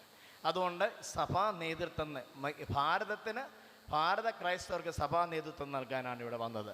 രണ്ടാമത് നമ്മൾ പറയും, ഒരു കൃഷിയൊക്കെ ചെയ്ത് ഇഷ്ടംപോലെ കുരുമുളക് വിളയിക്കാൻ പറ്റിയ നാട്ടിൽ ഒന്ന് സെറ്റിൽ ചെയ്യുക. സ്കൂളിൽ പഠിച്ചിട്ടുണ്ടല്ലോ വാസ്കോഡ ഗാമയെക്കുറിച്ച്. ഇപ്പോൾ എനിക്കൊന്ന് 6ാം ക്ലാസ്സിൽ പഠിച്ചാന്ന് തോന്നുന്നു. സാമൂതിരിയുടെ കാലത്ത് സ്ഥലവേദാച്ച കോഴിക്കോട് കടപ്പാട് അല്ലേ, കാപ്പാട് അല്ലേ, കാപ്പാട് ദേശത്ത് കാപ്പാട് തുറമുഖത്ത് വന്ന് ഇറങ്ങിയ ആളാണ് വാസ്കോഡ ഗാമ. അദ്ദേഹം എന്തിനാണ് ഇവിടെ വന്നത്? കച്ചവടത്തിന് അല്ലേ. ക്നായിത്തമ്മൻ എന്തിനാണ് ഇവിടെ വന്നത്? കച്ചവടത്തിന്. അനേക ആളുകൾ ഗ്രീസിൽ നിന്നോ റോമിൽ നിന്നും ആഫ്രിക്കയിൽ നിന്നും പല ദേശങ്ങളിൽ നിന്നും ആളുകളുടെ കച്ചവടത്തിന് വന്നു. കച്ചവടത്തിൻ്റെ പ്രധാനപ്പെട്ട ഐറ്റം എന്തായിരുന്നു? ഇന്ന് അധികം നമ്മുടെ വീടുകളൊന്നുമില്ല, പണ്ടൊക്കെ ഇഷ്ടംപോലെ നമ്മുടെ വീടുകളുണ്ടായിരുന്നു. പിള്ളേരെന്ന് പറഞ്ഞേ പ്രധാനപ്പെട്ട കച്ചവട ഐറ്റം എന്തായിരുന്നു? കുരുമുളക് അല്ലേ. എല്ലാവർക്കും അറിയാം, നമ്മുടെയൊക്കെ വീടുകളിൽ ഇച്ചിരിച്ചൊക്കെ എല്ലാവരുടെ വീടുകളിൽ കാണുമായിരിക്കാം. കുരുമുളക് പ്രധാനപ്പെട്ട. പിന്നെ കാർഡമം, ഏലം, പിന്നെ ജിഞ്ചർ, ഇഞ്ചി, ചുക്ക്. പിന്നെ വേറെ ഉണ്ട് കേട്ടോ, ഈ യഹൂദന്മാരുടെ ജൂദായിക്ക ബാബിലോണിക്ക എന്നൊരു പുസ്തകമുണ്ട്. അതിൽ പറഞ്ഞിട്ടുണ്ട് ആനക്കൊമ്പ്. സലോമോൻ ദന്ത ഗോപുരം നിർമ്മിച്ചില്ലേ, അവിടെ ഇന്ത്യയിൽ നിന്ന് കൊണ്ടുപോയ ആനക്കൊമ്പായിരുന്നു പ്രധാനമായിട്ട് ഉപയോഗിച്ച്. പിന്നെ നമ്മുടെ മയില്, കേരളത്തിലുണ്ടായിരുന്ന മയില്, കുരങ്ങ്, ഏപ്പ്, ഇതിനെല്ലാം ഇവിടുന്ന് കൊണ്ടുപോയതാണ്. അങ്ങനെ നമ്മൾ നോക്കുമ്പം കച്ചവട ലക്ഷ്യത്തോടുകൂടി ഈ ആൾക്കാരും വന്ന് ജീവിച്ച് പോകണ്ടേ, പുട്ടടിച്ച് ജീവിക്കണ്ടേ, ഇവിടെ ചുമ്മാ നിന്നാൽ മതിയോ? ചുമ്മാ ഇവിടെ വന്നേച്ചും വെറുതെ ഇരിക്കാനല്ല. അപ്പോൾ അവർ വിചാരിച്ചു കൃഷി ചെയ്യാൻ പറ്റിയ സ്ഥലം ഈ കുരുമുളകൊക്കെ. ഇവിടെ നിന്ന് കയറ്റുമതി നടത്താൻ ആരുണ്ട്? കനായ് തമ്മനും കമ്പനിയും ഉണ്ട്. അപ്പം നമുക്ക് പറ്റിയൊരു സ്ഥലമാണ്, ഇവിടെ സെറ്റിൽ ചെയ്യാം. കൃഷി ചെയ്ത് ഇതിപ്പം ഡയറക്റ്റാണ് ഈ മെർച്ചൻഡൈസ് എന്ന് പറയുന്നത്. കച്ചവടം മാറി ഇടനിലക്കാരൊന്നുമില്ല, ഡയറക്റ്റ് കച്ചവട സാധനം കയറ്റി വിടുക. അപ്പോൾ അതൊരു ലക്ഷ്യത്തോടുകൂടി വന്നു. കുറച്ച് ആളുകൾ ഓക്കെ അങ്ങനെ ഇവിടെ സെറ്റിൽ ചെയ്യാം, ട്രേഡ് പ്രൊമോട്ട് ചെയ്യാം എന്ന് ആഗ്രഹിച്ച് വന്നു. വേറെ ചില ആളുകളുണ്ടായിരുന്നു പ്രൊപ്പഗേറ്റ് ക്രിസ്ത്യൻ മെസ്സേജ് ഇന്ന് പറയുന്നുണ്ടല്ലോ, ക്രൈസ്തവ വിശ്വാസം മറ്റുള്ളവർക്ക് നൽകാൻ വേണ്ടിയാണ് വന്നതെന്ന് പറയുന്നുണ്ടല്ലോ. അങ്ങനെ ക്രൈസ്തവ വിശ്വാസം പ്രചരിപ്പിക്കണമെന്ന് വിചാരിച്ചു. മറ്റൊന്ന് ബ്രോഡ് ആന്ത്യോക്യൻ ട്രഡീഷൻ, ഓട്ടോമാറ്റിക്കായിട്ട് ആന്ത്യോക്യൻ ട്രഡീഷൻ ഇവിടെ വരികയാണ്. കാരണം അന്ത്യോക്യ പാത്രികീസ് അയച്ചിരിക്കുന്ന കനായ് തമ്മനും ഉറഹാമാറി ഔസേപ്പും വരുമ്പോൾ അന്ത്യോക്യൻ ട്രഡീഷനാണ്. അന്ന് നമുക്കറിയാം 4 പ്രദേശമായിട്ട് നിക്ക സുന്നതോസ് ലോകത്തെ വിഭജിച്ചു. ഒന്ന് അന്ത്യോക്യ, മറ്റൊന്ന് റോം, മൂന്നാമത് അലക്സാണ്ട്രിയ, 4 കോൺസ്റ്റാന്റിനോപ്പിൾ. അതിൽ അന്ത്യോക്യൻ ട്രഡീഷനിലുള്ള സഭയാണ് ക്രൈസ്തവ സഭ ഭാരതത്തിലേക്ക് വന്നത്. അപ്പം നമ്മുടെ ലക്ഷ്യം, വരവിൻ്റെ ഉദ്ദേശം എന്ന് പറയുന്നത് സഭാ നേതൃത്വം നൽകുക, 1, 2 ഇവിടെ സെറ്റിൽ ചെയ്യുക, 3 വിശ്വാസം പ്രചരിപ്പിക്കുക, 4 അന്ത്യോക്യൻ ട്രഡീഷനിലെ കൊണ്ടുവരിക. മോനെ നെക്സ്റ്റ്. കനായ് തമ്മനെ കുറിച്ച് പറയുമ്പോൾ ഉറഹാമാറി ഔസേപ്പിനെ കുറിച്ചും പറയേണ്ടി വരുന്നു. യാതൊരുവിധമായ കച്ചവട ലക്ഷ്യമില്ലാതെ കുടിയേറ്റം നടത്തിയ കച്ചവടക്കാരനാണ് കനായ് തമ്മൻ. കച്ചവട ലക്ഷ്യമേ അദ്ദേഹത്തിന് ഈ കാര്യത്തിലില്ല. അദ്ദേഹം ഒരു ഇൻ്റർനാഷണൽ ട്രേഡറാണ്. അദ്ദേഹത്തിന് എല്ലാ രാജ്യങ്ങളുമായി കച്ചവടം നടത്താനുള്ള കപ്പാസിറ്റി ഉണ്ട്. വേണമെങ്കിൽ അദ്ദേഹത്തിന് ഈ കച്ചവടം നടത്തി 10 കാശുണ്ടാക്കി ജീവിച്ചാൽ മതിയായിരുന്നു. എന്നാൽ അദ്ദേഹത്തിൻ്റെ ഉള്ളിൽ ഒരു മിഷണറി സീലുണ്ടായിരുന്നു. A missionary minded international Christian merchant. ഉള്ളിൽ ക്രിസ്തുവുള്ള, ക്രിസ്തു വിശ്വാസം പ്രചരിപ്പിക്കുവാൻ ആഗ്രഹമുള്ള ഒരു അന്തർദേശീയ കച്ചവടക്കാരനായിരുന്നു. ഞാൻ കൗൺസിലിംഗ് ക്ലാസ്സിൽ ഈ ഹിസ്റ്ററി ട്രഡീഷൻ ക്ലാസ് എടുക്കുമ്പം പറയും, ലോകത്തെവിടെ ചെന്നാലും ക്രിസ്തു ഉള്ളിലുണ്ടാകണം. ഏത് ജോലി ചെയ്യുന്നവരും ക്രിസ്തുവിനെ പ്രദർശിപ്പിക്കണം. ഇന്നലെ യുവാക്കിമാർ കുർലസ്തീമിന് പറഞ്ഞ അതാണ്, ജീവിക്കുക, ക്രിസ്ത്യാനിയായി ജീവിക്കുക, ക്രിസ്ത്യൻ വ്യൂസ് പ്രാക്ടീസ് ചെയ്യുക. അതേ പ്രിയപ്പെട്ടവരെ, എന്നെ കേൾക്കുന്ന ആളുകളെല്ലാം പറയാനുള്ള ഒരു നല്ല ക്രിസ്ത്യാനിയായി ജീവിക്കണം. ഇന്ന് വിശുദ്ധ കുർബാനയ്ക്ക് വായിച്ച ഏവെങ്കിലും ശ്രദ്ധിച്ച് കാണുമല്ലോ അല്ലേ? ഞാൻ ജീവൻ്റെ അപ്പമാകുന്നു, എൻ്റെ ശരീരം ഭക്ഷിക്കുകയും രക്തം പാനം ചെയ്തതിനുള്ളിൽ നിത്യജീവനുണ്ട്, അവൻ മരിച്ചാലും ജീവിക്കും. കർത്താവിനെ ഉള്ളിൽ വഹിക്കുന്ന ഒരു കച്ചവടക്കാരനായിരുന്നു അദ്ദേഹം. വെറൊരു കച്ചവടക്കാരനാണെന്ന് പറഞ്ഞ് അദ്ദേഹത്തെ തള്ളിക്കളയാൻ പറ്റത്തില്ല. പക്ഷേ അദ്ദേഹം തൻ്റെ കഴിവുകൾ ക്രൈസ്തവ വിശ്വാസം പ്രചരിപ്പിക്കുന്നതിനും തൻ്റെ ജനത്തെ സഹായിക്കുന്നതിനും ഉപയോഗിച്ചു. സോ അദ്ദേഹം ചേരമാൻ പെരുമാളുമായിട്ടുള്ള കച്ചവട ബന്ധം ക്നാനാക്കാരെ കുടിയേറ്റത്തിന് വേണ്ടി വിനിയോഗിച്ച വ്യക്തിയാണ്. ഈ ക്നാനാക്കാർക്ക് കിട്ടിയ ഏറ്റവും വലിയ അച്ചീവ്മെൻറ്റ് 72 പദവികൾ മാത്രമല്ല, ടാക്സ് ഫ്രീ ലാൻഡ് കിട്ടി, കരം ഒഴിവാക്കി, നികുതി ഒഴിവാക്കി ഇവിടെ ക്നാനായക്കാർക്ക് സെറ്റിൽ ചെയ്യാൻ ഒരു സ്ഥലം കൊടുത്തു. അന്നത്തെ കാലത്ത് നികുതി ഒഴിവാക്കുന്ന ആർക്കാണെന്നറിയോ? ബ്രാഹ്മിൻസിന് മാത്രമേ ഉള്ളൂ. കാസ്റ്റ് നിലനിന്നിരുന്ന കാലഘട്ടമാണ്. ആ ഒരു അവകാശം ക്നായിത്തമ്മനുള്ള ബഹുമാനം കൊണ്ടാണ് ഈ ക്നാനാക്കൾക്ക് നൽകിയത്. അങ്ങനെ ക്നാനാക്ക സെറ്റിൽ ചെയ്ത സ്ഥലത്തിൻ്റെ പേരാണ് മഹാദേവർ പട്ടണം. അങ്ങനെ മഹാദേവർ പട്ടണത്തിൽ ഇവർ സെറ്റിൽ ചെയ്തപ്പോൾ ഉറഹാമാറി ഔസേപ്പായിരുന്നു അവിടെ സഭാ നായകൻ. ചോദിക്കട്ടെ, ഇവിടെ വന്ന ക്നാനായക്കാരുടെ, സുറിയാനിക്കാരുടെ മാത്രം ആത്മീയ നേതാവായിരുന്നോ ഉറഹാമാറി ഔസേപ്പ്? അല്ലായിരുന്നല്ലോ. അന്നിവിടെ താമസിച്ചിരുന്നത് തദ്ദേശ ക്രിസ്ത്യാനികളാകുന്ന മർത്തോമ ക്രിസ്ത്യൻസ്. അവരുടെയും കൂടെ സഭാ നേതാവായിരുന്നു ഉറഹാമാറി ഔസേപ്പ്. അദ്ദേഹത്തിൻ്റെ സ്പിരിച്വൽ ലീഡർഷിപ്പ് എല്ലാവർക്കും നൽകാൻ വേണ്ടിയാണ് ദീർഘദൂരം അവിടുന്ന് യാത്ര ചെയ്ത് പോകുന്നത്. മുളന്തുരുത്തിയിലാണ് അദ്ദേഹത്തെ ഖബറടക്കിയിരിക്കുന്നതാണ് ട്രഡീഷണൽ ഫെയ്ത്ത്. കൂടാതെ കുറവിലങ്ങാട് പള്ളിക്ക് ഉദാശ ചെയ്തത് ഉറഹാമാറി ഔസേപ്പാണെന്ന് അവരുടെ ചരിത്രരേഖകളിലും പറയുന്നുണ്ട്. അങ്ങനെ ത്യാഗസന്നദ്ധതയോടുകൂടി ഉറഹാമാറി ഔസേപ്പും വൈദികരും ശമാശന്മാരും കൂടി ഈ കേരളത്തിൽ വന്നു. നമുക്ക് അന്തസ്സായിട്ട് പറയാൻ പറ്റും. അടുത്തേക്ക് പോകാമനെ. അടുത്ത ക്നാനായക്കാർക്ക് ഇന്ന് അത്ര റിലവൻ്റ് അല്ലാത്ത 72 പദവികൾ കൊടുത്തു. അക്കാലഘട്ടത്തിൽ രാജാക്കന്മാർക്കൊരു രീതി ഉണ്ടായിരുന്നു. ഇവിടെ ഏതെങ്കിലും ഒരു വ്യക്തിയെയോ ഒരു സമൂഹത്തെയോ ബഹുമാനിക്കണമെങ്കിൽ അവർക്ക് ചെമ്പോല കൊടുക്കുക, കോപ്പർ പ്ലേറ്റ് അല്ലെങ്കിൽ ചെപ്പേട് കൊടുക്കുക. അങ്ങനെ ചെപ്പോട് കൊടുത്ത് അവരെ ആദരിക്കുക. നമുക്ക് പല ചെപ്പേടുകളെക്കുറിച്ച് നമ്മൾ സ്കൂളിലൊക്കെ പഠിച്ചിട്ടുണ്ടാകും. ക്നാനായക്കാർക്ക് കിട്ടിയ ചെപ്പേടിൽ 72 പദവികൾ ആലേഖനം ചെയ്ത് കിട്ടി. അതുകൊണ്ട് ഇന്ന് നമ്മൾ ആ ക്നായിത്തമ്മൻ ചെപ്പേടിനെ കുറിച്ച് അഭിമാനത്തോടെ പറയുന്നു. നിർഭാഗ്യവശാൽ അത് ആ ചെപ്പേടെ രൂപത്തിൽ നമുക്കില്ല, പക്ഷേ എൻ്റെ ട്രാൻസ്ലേഷൻ മാത്രമേ നമുക്കുള്ളൂ. നെക്സ്റ്റ്, ചേരമാൻ പെരുമാളിനെ കുറിച്ച് ഞാൻ പറയുകയുണ്ടായി. അദ്ദേഹം അന്നത്തെ കാലത്തെ രാജാവായിരുന്നു. ഈ കേരളത്തെ ഭരിച്ചിരുന്ന ചേരമാൻ പെരുമാക്കന്മാർ is a name of a royal dynasty. അദ്ദേഹം ക്നായിത്തമ്മനുമായി നല്ല ബന്ധം പുലർത്തിയതുകൊണ്ട് ട്രേഡ് പ്രൊമോട്ട് ചെയ്യാം കച്ചവട ലക്ഷ്യത്തോടുകൂടി ക്നായിത്തമ്മനെയും കൂട്ടരെയും സ്വീകരിച്ച വ്യക്തിയാണ്. അടുത്ത നെക്സ്റ്റ്, ഇനി നമുക്ക് കടന്നു വരേണ്ട പ്രധാനപ്പെട്ട ഒരു വിഷയമാണ് identity of the Knanaya community. Knana എന്ന് പറയുമ്പോൾ നമ്മുടെ ഐഡൻറ്റിറ്റി എന്തെന്നറിയണമെങ്കിൽ 2 കാര്യം. ഒന്ന്, നമ്മൾ ചരിത്രം ഏകദേശം ഒരു ഐഡിയ കിട്ടിയിട്ടുണ്ട്. ഇനി നമ്മൾ നോക്കുന്നത് എന്താണെന്നറിയാമോ? നമ്മുടെ വിവാഹ ചടങ്ങുകളിലൂടെയാണ് നമ്മുടെ ഐഡൻറ്റിറ്റി നമ്മൾ ലോകത്തെ അറിയിക്കുന്നത്. നമ്മുടെ ഇവിടെ ഉള്ള ആളുകൾക്ക് ഈ ക്നാനായക്കാരുടെ ഈ വെഡ്ഡിങ് റിച്വൽസിനെ കുറിച്ച് വലിയ അവബോധമൊന്നും നമുക്ക് കാണില്ല. പക്ഷേ ഇതിനെ അറിയാവുന്ന ആളുകൾ ബഹുമാനത്തോടെയാണ് കാണുന്നത്. എൻ്റെ കല്യാണത്തിന് ബാംഗ്ലൂരിൽ നിന്ന് 18 പേരാണ് ക്നാനായക്കാരല്ലാത്തവർ എൻ്റെ വീട്ടിൽ വന്നത്, താമസിച്ചതും ഈ കല്യാണം സംബന്ധിച്ചതും. അവർ പറയുക, കല്യാണം ഞാൻ പറയാം, കെട്ടുവാണ് ഇങ്ങനെ കെട്ടണം. 2 ദിവസത്തെ പരിപാടിയല്ലേ നമ്മുടെ വീട്ടിൽ നിന്ന് അറിയാം. അന്ന് ഞങ്ങളുടെ വീടിൻ്റെ മുറ്റത്തായിരുന്നു പന്തലിട്ട് ചന്തം ചാർത്ത് നടത്തിയത്. നട വിളിച്ചപ്പോൾ ഇവന്മാരും കൂടെ നിന്നെങ്കിൽ നട വിളിച്ചു. അത് ഇപ്പം പള്ളി വന്നപ്പോൾ ഈ മണക്കോലത്തെ ചടങ്ങുകളൊക്കെ ഉണ്ട്, അവരിങ്ങനെ അന്തം വിട്ട് നിൽക്കുക. ഇങ്ങനെയൊക്കെ ചടങ്ങുകളായിരുന്നല്ലോ ഉണ്ടായിരുന്നത്. പക്ഷേ പണ്ട് ഇതിൽ കൂടുതൽ ചടങ്ങുകളുണ്ടായിരുന്നു. ചില ചടങ്ങുകളിലേക്ക് നമുക്ക് വരാം. 3ാമത് ഒരു ഐറ്റം ഉണ്ട്, എൻഡോഗമസ് ട്രഡീഷൻ. അതാണ് ഏറ്റവും പ്രധാനപ്പെട്ടത്. Why should be prevail this tradition. അതിലേക്ക് ഞാൻ അവസാനം വരുന്നുണ്ട്. അതിന് മുമ്പായിട്ട് വെഡ്ഡിങ് റിച്വൽസിനെ കുറിച്ച് കൊച്ചു പിള്ളേർക്ക് മനസ്സിലാകാൻ വേണ്ടി നമുക്കൊന്ന് ഒരു ചെറിയ പഠനം നടത്താം. വിവാഹ കുദാശ നടത്തുന്നതിന് മുമ്പ് നടത്തുന്ന ആദ്യത്തെ ചടങ്ങാണ് ഒത്തുകല്യാണം. ഇത് യഹൂദ പാരമ്പര്യമാണ്.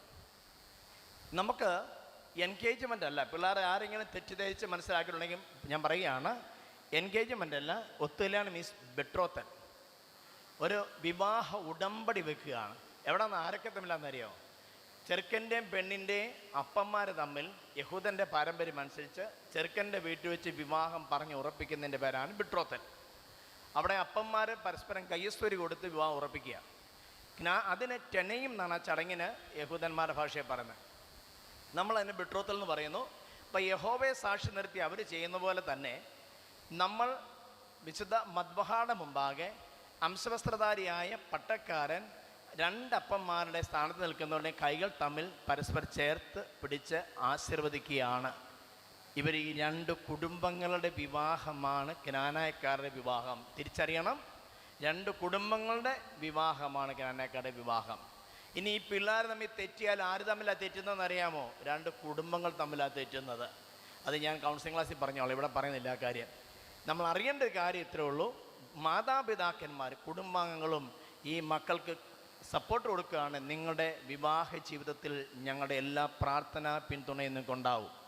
അങ്ങനെ കല്യാണം പറഞ്ഞ് ഉറപ്പിച്ചു കല്യാണം നടത്തി കഴിയുമ്പോൾ കല്യാണത്തിൻ്റെ തലേ ദിവസം നടത്തുന്ന 2 ചടങ്ങാണ് ചന്തം ചാർത്ത് മൈലാഞ്ചേടിയിൽ.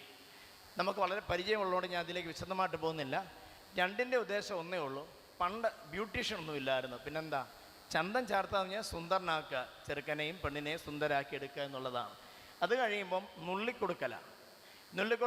എന്താ നുള്ളിക്കൊടുക്കുന്ന അറിയാമോ? എന്നാടാ മോനെ നുള്ളിക്കൊടുക്കുന്നത്? അങ്ങനെ അവൻ ആക്ഷനെ കാണിച്ചു. പക്ഷെ അതെന്താ ഐറ്റം എന്നാന്നറിയാമോ? ചക്കരയും വെൺപാച്ചോറും. അമ്മച്ചിമാർക്കറിയാം പണ്ട് കാലത്ത് എങ്ങനെയാന്ന് പാച്ചോറുണ്ടാകുന്നത്. ഇന്നിപ്പോൾ ഈവൻ മാനേജ്മെൻ്റ് പാച്ചോറ് കൊണ്ടുവരുന്നത്. അതിൻ്റെ എന്താ ചോറാണെന്ന് എനിക്ക് അറിഞ്ഞുകൂടാ. പക്ഷേ അന്ന് കൃത്യമായിട്ട് ജീരകം ഉണ്ടായിരുന്നു, ചുവന്നുള്ളി ഉണ്ടായിരുന്നു, നല്ല പച്ചരി, അത് പാലിൽ തിളപ്പിച്ച് പറ്റിച്ചെടുക്കുന്നത് ആരോട്. ഇതൊരു മെഡിസിൻ കൂടിയാണ്. ചക്കരയൊക്കെ ഒരു മെഡിസിനാണ് കേട്ടോ. നമ്മളാരും ഇന്നേക്കാളും ഉപയോഗിക്കുന്നില്ലോ. ശർക്കരയല്ല, ചക്കര. അപ്പോൾ ഈ ചക്കരയൊക്കെ കൊടുത്ത്, ഈ ചക്കരയും പാച്ചോറും കൊടുത്ത് ഈ മകനെ അല്ലെങ്കിൽ ഈ മകളോട് പറയാണ്, മക്കളെ നിങ്ങളുടെ ജീവിതം സുന്ദരമാകട്ടെ, മധുരമാകട്ടെ, ഞങ്ങൾ നിങ്ങൾക്ക് ഇപ്പോൾ നുള്ളിത്തരുന്നു, നിങ്ങൾ നിങ്ങളുടെ ഭക്ഷണം നിങ്ങൾ കണ്ടെത്തണം. കാരണം ചെറിയ പ്രായത്തിലുള്ളവരുടെ വിവാഹമല്ലേ അന്ന് നടക്കുന്നത്. അങ്ങനെ ചന്തം ചാർത്തും മൈലാഞ്ചേരിയിലൊക്കെ കഴിഞ്ഞ് നുള്ളിക്കൊടുക്കലൊക്കെ കഴിഞ്ഞ് പള്ളിയിൽ കല്യാണം കഴിഞ്ഞിട്ട് പള്ളിയുടെ ഇപ്പോൾ ഹോളാണ്, പണ്ട് വീടിൻ്റെ പന്തലായിരുന്നു, ഹോളിൻ്റെ വാതിക്കൽ ചെറുക്കൻ്റെ അമ്മ നെല്ലും നീരും വയ്ക്കും. കുഞ്ഞുങ്ങളുടെ അറിവിലേക്ക് പറയട്ടെ, എന്താണ് നെല്ലും നീരും വെക്കൽ എന്ന് പറഞ്ഞാൽ, നെല്ലിട്ട വെള്ളത്തിൽ വെറ്റില മുക്കി കുരിശാകൃതിയിൽ മണവാളിനെയും മണവാട്ടിയും അണിയിക്കുകയാണ്, അവരെ ധരിപ്പിക്കുക, അവരുടെ കുരിശ് ധരിപ്പിക്കുക. അതാണ് നെല്ലും നീരും വെക്കൽ. അവരെ എല്ലാവരും സാക്ഷി നിർത്തിക്കൊണ്ട് അവരെ അനുഗ്രഹിക്കുകയാണ്. അപ്പോൾ ഇങ്ങോട്ട് വരുന്ന വഴിക്ക് നടവിളിയും കുരവീടിയിലും ഒക്കെ ഉണ്ട്. അത് കഴിഞ്ഞ് നമ്മൾ പന്തലിൽ കയറി കഴിയുമ്പോൾ വാഴ്വ് പിടുത്തം. ആരെ വാഴ്വ് പിടിക്കുന്ന? പെണ്ണിൻ്റെ അമ്മയുടെ സ്ഥാനത്തുള്ള ഒരാൾ. കൊച്ചുപിള്ളേരുടെ അറിവിലേക്ക് ഞാൻ ഇടയ്ക്ക് ചോദിക്കുന്നത്. അപ്പോൾ വാഴ്വ് പിടുത്തം കഴിഞ്ഞ് പാലും പഴം കൊടുക്കും. ഇത് യഹൂദൻ്റെ ഇടയിൽ ഒരു രീതിയാണ്. ബ്ലെസ്സിങ്, അനുഗ്രഹിക്കുകയാണ്. അബ്രഹാമിൻ്റെ, ഇസാക്കിൻ്റെയും യാക്കോബിൻ്റെയും പേര് പറഞ്ഞ് ഇവരെ വാഴ്ത്തുകയാണ്. വാഴ്വെന്ന വാഴു നീനക്കാകെ തന്നേ, നീയും നിൻ ഭർത്താവും മക്കളും കൂടെ കാലം വെറുതായി വാണിട്ടിരിക്കണം, വാഴ്വാന ഭൂമി ഫലമാകെ തന്നേ. കേൾക്കുമ്പോഴറിയാം ഒരു വാഴ്വ അല്ലേ, അനുഗ്രഹിക്കുകയാണ്. അമ്മ പറയാണ്, നീ നിൻ്റെ ഭർത്താവും കാലങ്ങളോളം ജീവിക്കണം, ദീർഘായുസ്സോടിരിക്കണം, നിങ്ങൾ ഭൂമിയിൽ ജോലി ചെയ്യുമ്പോൾ ഭൂമി നിങ്ങൾക്ക് ഫലം തരണം, അങ്ങനെ എല്ലാ അനുഗ്രഹങ്ങളോടും നിങ്ങൾ ജീവിക്കണം എന്ന് പറഞ്ഞ് അവരെ അനുഗ്രഹിക്കുന്നതാണ്. പാലും പഴം കൊടുക്കുന്നത്, യഹൂദൻ കൊടുക്കുന്നത് പാലും തേനുമാണ്, മിൽക്ക് ആൻഡ് ഹണി.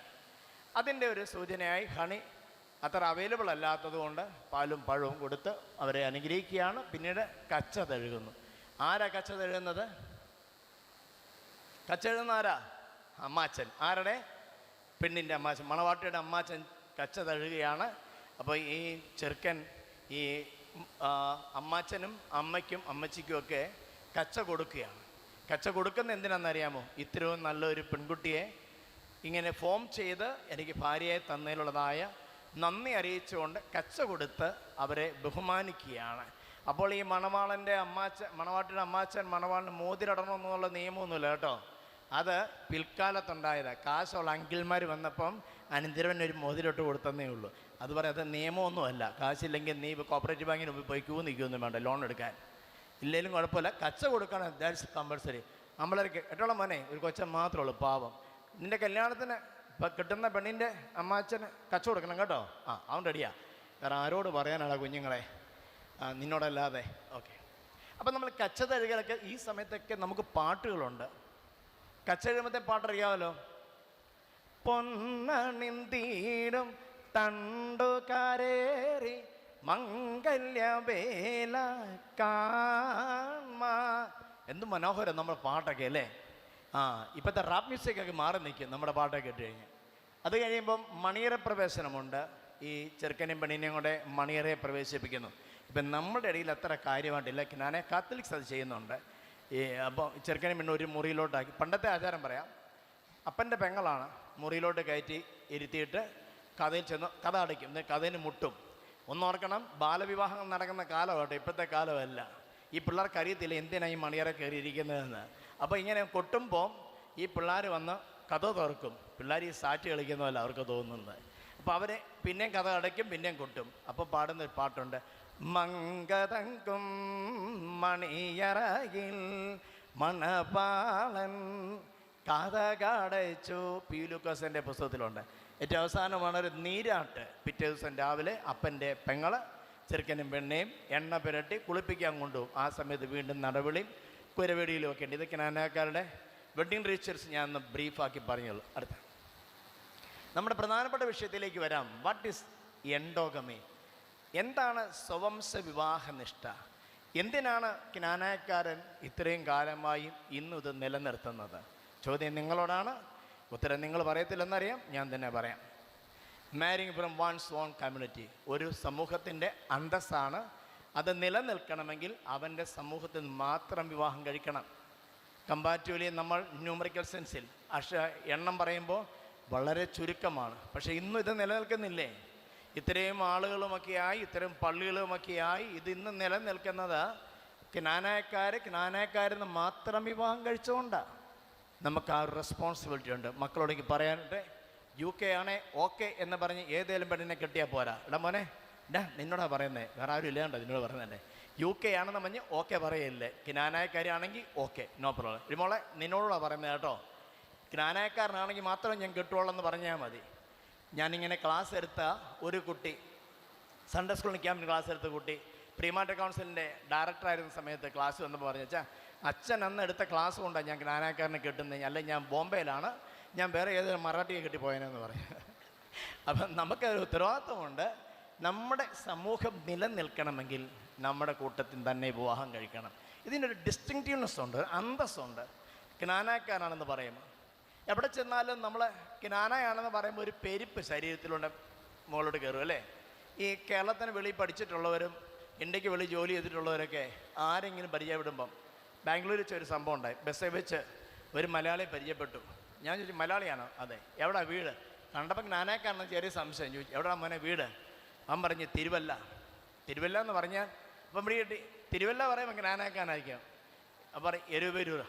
അപ്പം നീ ക്നാനായല്ലേ ചോദിച്ചു. അതെ. നമ്മുടെ പിള്ളേരോട് ഞാൻ പറയുകയാണ്, നിങ്ങൾ എവിടെ പറഞ്ഞാൽ വെളിനാടാണെങ്കിൽ വെളിനാട് പറയണം, തിരുവമുണ്ടൂരാണെങ്കിൽ തിരുവമുണ്ടൂർ എന്ന് പറയണം. അത് കേൾക്കുമ്പോൾ ചോദിക്കുന്നത് മനസ്സിലാവും, അത് ക്നായ എന്ന് മനസ്സിലാവും.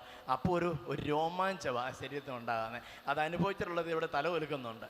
അപ്പം നമ്മുടെ ഐഡൻറ്റിറ്റി നിലനിർത്തണമെങ്കിൽ ക്നാനായി നിന്നാലേ പറ്റത്തുള്ളൂ. ചിലർ കല്യാണം കഴിക്കും, അച്ഛാ അരക്കനായ എന്ന് പറഞ്ഞ്. ഇന്ന് ഇത് വലിയ പേടിക്കേണ്ട വിഷയം. ഇന്ന് ആമ്പിള്ളേർക്ക് പെണ്ണ് കിട്ടാൻ വളരെ പ്രയാസമാണ്. അതുകൊണ്ട് ആമ്പിള്ളേരാരും എൻ്റെ മേൽ പൊങ്കാലിടല്ലേ കേട്ടോ. അരക്കനായാണ് മുക്കക്കനായാണെന്നും പറഞ്ഞ് ആരും പുറത്തു പോയി കല്യാണം കഴിക്കരുതെന്ന് പറയാൻ ആഗ്രഹിക്കുന്നത്. പിന്നെ ഇത് ഞാനും സമ്മതിക്കുന്നു. ഇന്ന് കല്യാണം കഴിക്കാൻ നമുക്ക് മാത്രമല്ല, റോമ കത്തോലിക്കരും പറയുന്നുണ്ട്, യാക്കോക്കാരും പറയുന്നുണ്ട്, പെണ്ണ് കിട്ടാൻ വലിയ പ്രയാസമാണ്. അത് മനസ്സിലാക്കി തന്നെ പറയുകയാണ്. കഴിവുള്ളിടത്തോളം ഇത് നിലനിൽക്കണമെന്ന് ആഗ്രഹിക്കുന്നുണ്ടെങ്കിൽ ക്നാനെ തന്നെ വിവാഹം കഴിയും. നെക്സ്റ്റ്, ഇതിൻ്റെ ഒരു ചരിത്ര പശ്ചാത്തലം ഉണ്ടാണ്.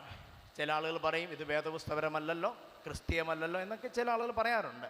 ഇത് വേദപുസ്തകപരമാണെന്ന് ഉറച്ചു പറയാൻ പറ്റുന്ന സംഭവമാണ് അബ്രഹാമിൻ്റെ കഥ. അബ്രഹാം നമ്മുടെ പൂർവ്വപിതാവ്. അബ്രഹാം തൻ്റെ മകനാകുന്ന ഇസ്ഹാക്കിന് ഒരു പെൺകുട്ടിയെ അന്വേഷിക്കുവാൻ എലയാസറിനെ പറഞ്ഞയക്കുകയാണ്. എലയാസർ ഒരു പെൺകുട്ടിയെ തപ്പിക്കൊണ്ട് വരികയാണ്, റെബേക്ക. എന്തിനായിരുന്നു അബ്രഹാം ഇത്രമാത്രം ശക്തിപ്പെട്ടത്? അദ്ദേഹം പറഞ്ഞു, എൻ്റെ കുലത്തിലും എൻ്റെ ചാർച്ചയിലും പെട്ട ഒരു പെൺകുട്ടിയെ എൻ്റെ മകന് വേണ്ടി കണ്ടെത്തണം. വൃദ്ധനായ അബ്രഹാമിന് യാത്ര ചെയ്യാൻ കഴിയാഞ്ഞിട്ട് ചെറുപ്പക്കാരനായ എലയാസറിനെ പറഞ്ഞു വിടുകയും എലയാസർ റെബേക്കയുമായി വരികയും ചെയ്യാണ്. ഇസ്ഹാക്ക് കല്യാണം കഴിച്ചു. 2 മക്കളുണ്ടായി, ഏശാവ്, യാക്കോബ്. ഏശാവ് ഹിത്യ സ്ത്രീകളെ വിവാഹം കഴിച്ചപ്പോൾ വളരെയധികം വിഷമവും പ്രയാസം അനുഭവിച്ച അമ്മ റെബേക്ക അപ്പനോട്, ഇസാക്കിനോട് പറയുന്നുണ്ട്, ഈ ഹിത്യ സ്ത്രീകൾ മുഖാന്തരം ഞാൻ വല്ലാതെ വിഷമം അനുഭവിക്കുന്നു. യാക്കോബിനോട് പറഞ്ഞു, നീ എൻ്റെ ആങ്ങളുടെ വീട്ടിൽ ചെന്ന് അവിടെ ആങ്ങളുടെ 2 മക്കളുണ്ട്, റാഹേലും ലേയായും, അതിലൊരു പെൺകുട്ടിയെ നീ വിവാഹം കഴിക്കാവുള്ളൂ, പുറത്തുനിന്ന് കല്യാണം കഴിക്കരുത്. അമ്മ ശക്തമായ നിലപാടെടുത്തു. അമ്മമാർ ശക്തമായ നിലപാടെടുക്കണം നമ്മുടെ കൂട്ടത്തിൽ തന്നെ വിവാഹം കഴിക്കാൻ വേണ്ടി.